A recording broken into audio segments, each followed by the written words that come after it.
Catching Carbon. We are in the studio. We were on the road last time, but we really missed home. Nothing like being home. So we're crammed together. We got our guest today, Al Hamilton. We work with Al. He is our product manager on CO2 plants. This guy brings a wealth of knowledge around CO2 capture and recovery. And the theme for today's episode is going to be, what is CO2 capture? What does this recovery process look like? How do we go from a waste product to a usable source of CO2? And we talk about it, we brush over it like it's so simplistic, but it's pretty involved. And so today we want to give you all a high-level view of what it looks like depending on the source gas, how we get to usable product that you can put into your tank, into your process at home for food, for beverage, whatever it may be. And Al, we're not that smart. So I'm speaking for you, right? I've worked with you long enough to know that I'm not that smart. Yeah. That's fair. I won't have a job. That's fair. What I want to know though is if there's no place like the home that makes you Dorothy, does that make Al Toto? Is really what we're trying to understand here. No, I've got my red slippers on today, and I'm looking together. Nope, that Lily's the Wicked Witch from the West. Anyway, welcome Al. The doctor is here. No, I totally agree. Like, we talk about all these things, all the different captures, and 4% in the air, and 10% off ethanol, and 99%. What does that mean? Why don't we use more of X instead of Y and things like that? Alan's going to talk to us in a very high level. None of us want to get into the deep technical engineering aspects of it, but let's see how this works and what makes this happen. What does it take? And at the end of the day, I always like to think about you drive by an oil refinery and you see all these big smokestacks and you see all these things going on. It's like, what could possibly happen? What is going on inside of there to kind of purify a petrol? It's kind of the same concept, right? I mean. Absolutely. Yeah, perfect. Yeah, so, we can break down into, let's just give it several categories or kinds of source gas. There's many, but let's just keep it simple and give it two. We'll say 90% CO2 and above, or less than 90%, right? We'll call less than 90% filthy, 90% and above we'll call clean. So, those are kind of your two breakdowns. And so we're familiar, right, with the 90+%. A lot of our sources of CO2 today that we use in the market come from the ethanol and the ammonia, and, we see that. It's these new sources when we're capturing off the stacks you're talking about. Driving down the highway, I see a paper mill, right, I see a food processor. What does that look like? So I think we'll touch on the 90% first and really understand that, and then dive into why those two are so vastly different in terms of the equipment required, processing, and refinement. So the 90%. Yeah, well, just a quick reminder why most of our CO2 that we use commercially comes from those sources.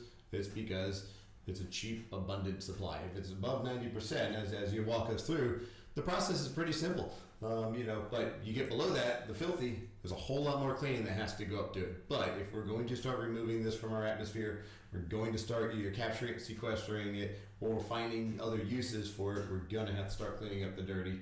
This isn't new technology either, is it? I mean, we're talking, this is not something like somebody has just recently invented. Amine systems and other type of purifications, membrane systems that I'm sure we'll kind of cover real quick. 20, 30, 40, 50 years, decades of experience. It just doesn't make sense to do it cost effectively. Correct. And it's not new technology, but it is being developed. Absolutely. It's being made better, right? And so I think that's where a lot of the research and opportunity is, making this technology better, improving it so that it will be more cost effective going forward. Yep, perfect. So if we break down the high purity, let's call it 90% or plus, the way we make it 99% of beverage grade CO2 is by a simple cryogenic process. Technically, it's not cryogenic because you don't get down cold enough to be cryogenic temperatures, but the idea is getting cold enough so that you can distill out the 10% remaining, which is usually nitrogen and oxygen. So from these sources that we're familiar with, comfortable with, the impurities are that distillation is typically what's needed, and we do that by changing temperature? Correct. You just need a good refrigeration system that's reliable, but it's less expensive than if you have to process filthy gas. And so your CO2 is changing state, and the rest of you would call them non-condensables, are evacuated from the process, and you're left with that CO2? Correct. You have this mixture, you put it into a vessel, so to speak, you get it cold enough where the CO2 is going to liquid, precipitate out of solution, and the vapor that doesn't precipitate out, which is oxygen and nitrogen, because the molecule will not liquefy at those temperatures, but the CO2 molecule will, right? And so the nitrogen and oxygen won't liquefy, it'll just vent out the top of a distillation column. Let's, not to go down the rabbit hole, 1 second. You have 9% CO2, and we have these non-condensables, but something else sneaks through there. Is there like a cleanup process that you can implement on the front end that allows us to not, introduce some of the CapEx heavy requirements of the dirtier CO2? Yeah, so in instances, you do have some low concentration impurities, maybe, sulfurs or things like that, some hydrocarbons that you do want to get rid of, so you are left with just oxygen and nitrogen that you can distill out. In cases like that, you will put some sort of pre-process, maybe a catalytic oxidation system or something like that, that will remove those trace impurities and leave you with just the oxygen and nitrogen to distill. Great. So I'm going to dumb it down to the way I understand it best. You talk about making it cold, so the solids, or I'm sorry, it turns into a liquid, right? CO2 will, oxygen and nitrogen will. So I always like to think of steam, gas, water, basically, or liquid. Everything goes through a phase change. When water is 212 degrees, it's steam, so that's a gas. Between 32 degrees and 212 degrees, it's a solid. I'm sorry, it's a liquid. Right. And then below that, below 32, it's ice. It's a solid. So what you're saying is, you get it colder, that CO2 will go from that gas stage into a liquid. I'm getting these all backwards. Goes into a liquid, but the oxygen and the nitrogen, at what temperature do they go liquid? So Minus 230 degrees, So something like what that? we do is we take the mixture up to about 300 psig. At 300 psig, CO2 will liquefy out at about 0 degrees Fahrenheit. Okay. At those pressures, liquid oxygen or nitrogen, you would take minus 212 degrees or something like that to liquefy out. So we're not going to get that cold, right? Now the mixture will not liquefy out at 0 degrees when it has the different constituents, nitrogen and oxygen, but it will liquefy out at, let's call it minus 20, depending on the percentage of the impurities. And that's why the 90 is kind of a cap. You go much less than that, and you got to get cold, even colder. So we're really playing with pressures and temperatures, manipulating them to make sure that we're left with CO2. Wow, that was easy. He's like, I'm gonna make it easier, but I'm gonna confuse you guys like crazy. That's what I heard. He's like, oh. So thank you, Al. That's why we have you here. My pleasure. Absolutely. Fantastic. So, okay, that's what we're all familiar with at home. Typically today, when we're doing CO2 capture, it's really just that refinement of that final 10%. But what we're seeing more of now, as supply has begun to become constrained, as we're introducing 45Q and the tax credits, it's these sources that are quite a bit dirtier, right? And so for, let's say, a boiler process, maybe there's 8% of CO2 in the makeup of this feedstock. In biogas, maybe it's 15% CO2. And when we're dealing with these types of opportunities for purification, the process changes specifically on the front end. Run us through that. Absolutely. So, in instances where you have, let's call it less than 20% CO2, right? How do you extract that CO2 from that mixture?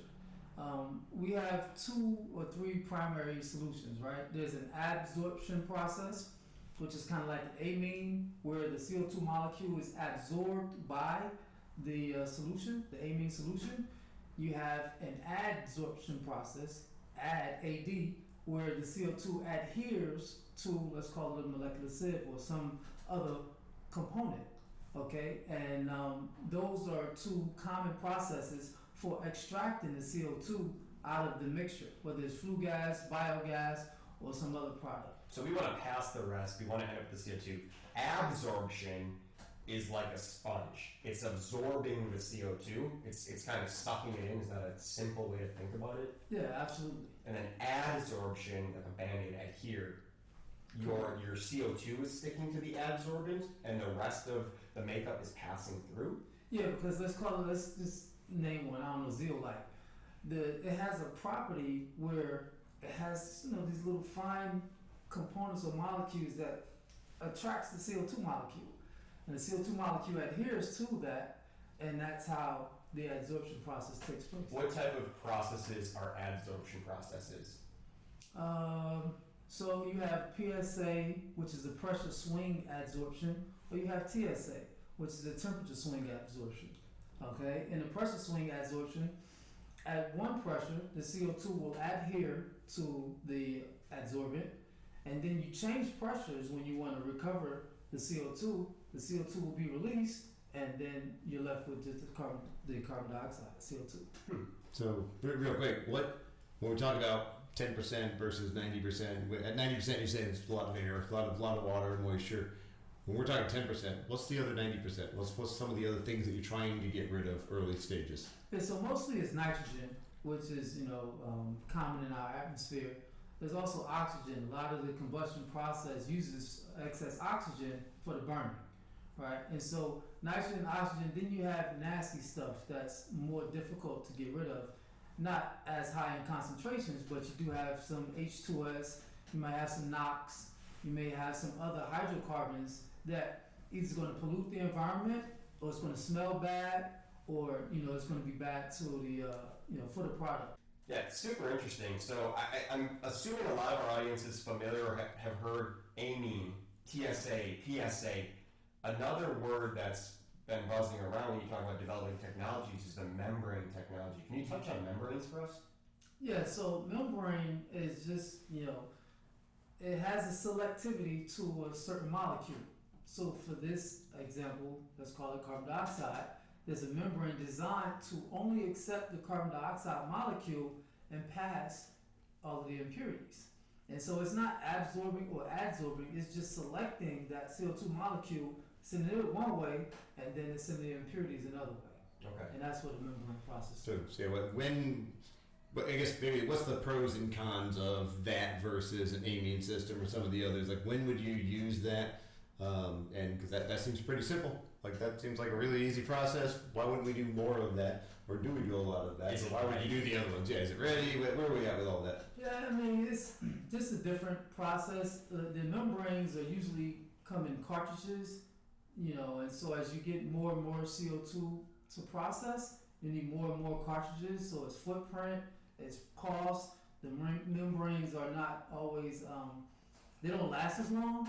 So you may be changing out cartridges, things like that. It's still new, right? So as they develop, I think that you'll see more of them in different processes. So it sounds like it's not scalable. If you want to double your capacity, you're doubling your cost. Where some other systems, you could increase the capacity, but not linear, as far as your cost goes, right? Right, absolutely. Because in the other process, the adsorption and absorption, you have one big vessel, right? And you may just increase the volume of that vessel to increase your production.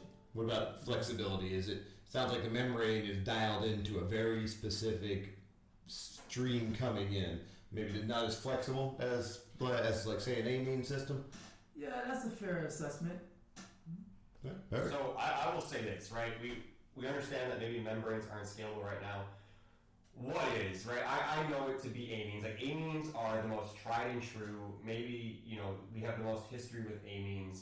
So the pro being what? We can do large volume with amine and membrane isn't there. Adsorption, or, the adsorption, TSA, PSA, they're not there. Why are we going amine when we're handling a chemical over some of these other options? Well, generally, when you have a larger amount of CO2 that you're processing, amine system makes sense because you already need a large footprint, right? The amine is very effective for large throughputs.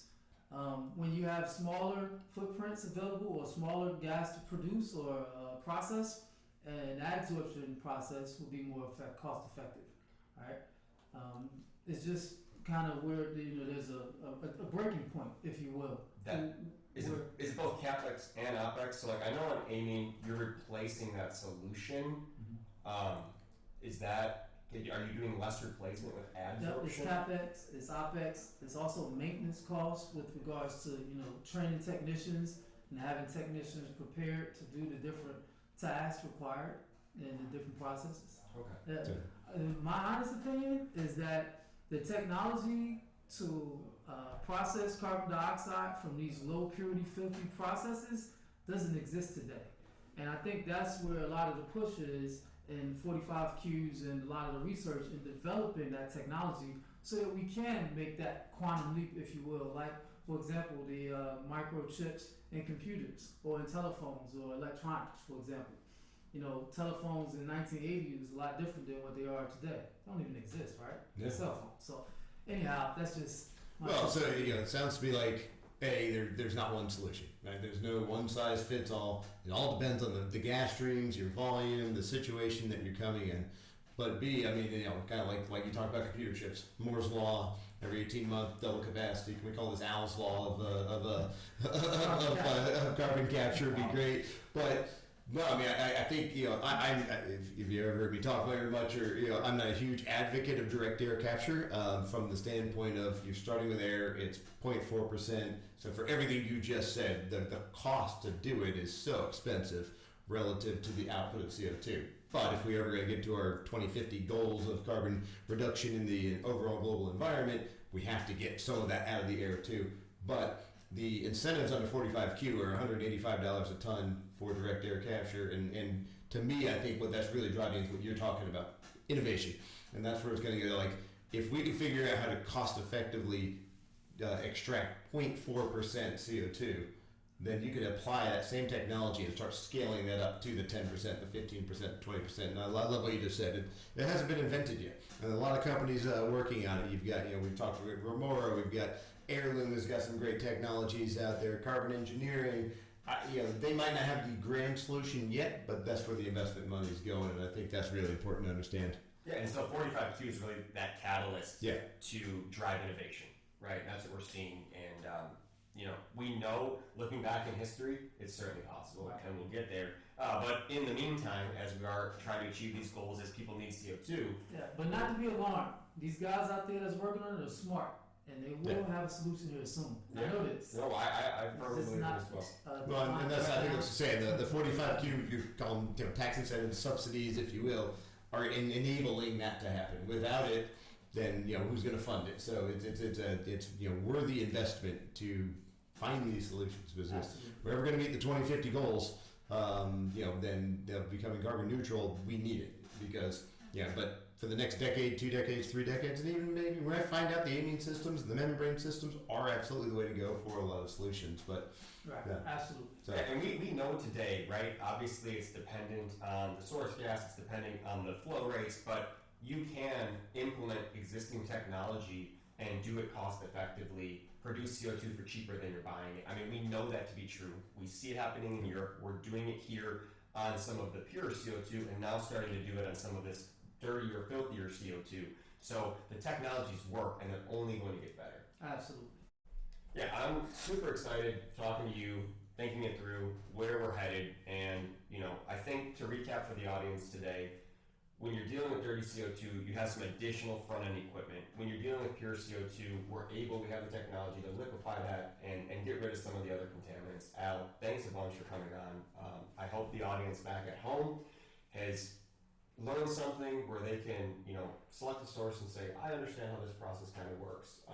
But we can always get deeper. We know that. Yeah, no, I mean, so what we're going to do is we're gonna put up on a website Al voicing over a process flow diagram. How does it really work on the deep technical side of it? For those of you who really want to understand it better and not just get the high level, but get a little deeper on it. So go to Dr. Al's carbonlaw.com. If that doesn't exist, because I think we're going to have to go buy that URL, and it might not exist, there might be somebody else out there named Dr. Al that loves carbon. So go to this URL right here, I'm sure, wherever we made up. We're going to go to Dr. Al's Carbon Law with 4 W's. 4 W's, it's law. No apostrophe in the Al's. It's going to be all confusing. But anyway, we're going to go there. Al's going to take us through a deeper dive of literally, the gas stream comes off the landfill. We separate the methane, it goes through here, it does this, we heat it up, we cool it down, it'll be way less confusing than what I just said earlier. I think that'd be awesome. But no, absolutely, I'll just reiterate what Luke just said. Awesome, we really appreciate it, the deep dive. I think it's going to help people better understand it. Yeah, and this guy, just a smart dude. So I really do encourage you to click through and just watch his explanation. So much we didn't touch on. What happens to all of the other impurities? Jeff mentioned methane, right? So sometimes CO2 is a byproduct of the cleanup process. Where's that methane going? Where's everything else going? We're concerned about what we're emitting, and CO2 is not the only thing that's damaging the environment. So I mean, it will get detailed. You will learn something. Al, we appreciate your time, man. It's been really good. So, Yeah, to my close- pleasure. okay. Thanks, Yeah, guys. I absolutely. appreciate it. I'll do my best to explain, the graphics so that, people could have a deeper understanding of what it is that we're talking about. We're passionate about it. It's very important. It's a great future in carbon capture. And I just want to say you guys are doing a great job. I've been watching your podcast, and Thank you. I'm a fan. We did not pay him to say that. for Absolutely the record. not. We did not threaten him. That's just out of the graciousness of his heart, man. But he is going to get a free catching carbon t-shirt. Yeah. But You are absolutely. welcome. Hey, what do we always say here on catching carbon? You gotta be in the black before you're in the green.